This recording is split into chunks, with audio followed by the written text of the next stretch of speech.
Welcome to the Salmon Runs YouTube. Enjoy the video. In this video, I will compare the Chevrolet Trax versus Mazda CX-30.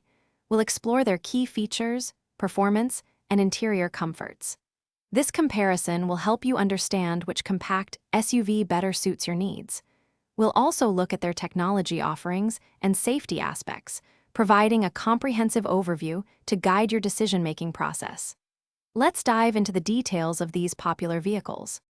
When it comes to performance, the Trax typically features a turbocharged 1.2-liter engine delivering a balanced ride for daily commutes. The CX-30, however, often comes with a more powerful 2.5-liter engine, and a turbocharged version is also available for those seeking extra zip.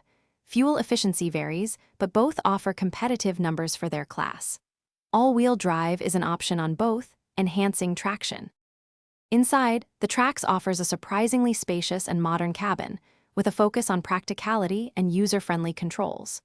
The CX-30, conversely, presents a more premium, driver-centric interior with higher quality materials and a sophisticated design. Infotainment screens and their interfaces differ significantly, with the Trax often featuring larger touchscreens. Cargo space and passenger room also vary, so consider your needs. Safety is a priority for both, with each vehicle offering a suite of standard safety features and available advanced driver assistance systems. These can include automatic emergency braking and lane keeping assist. In terms of value, the Trax generally has a lower starting price, making it an attractive option for budget-conscious buyers. The CX-30, while often pricier, offers a more upscale experience and potentially higher resale value. Thanks for watching. Consider subscribing if we helped you.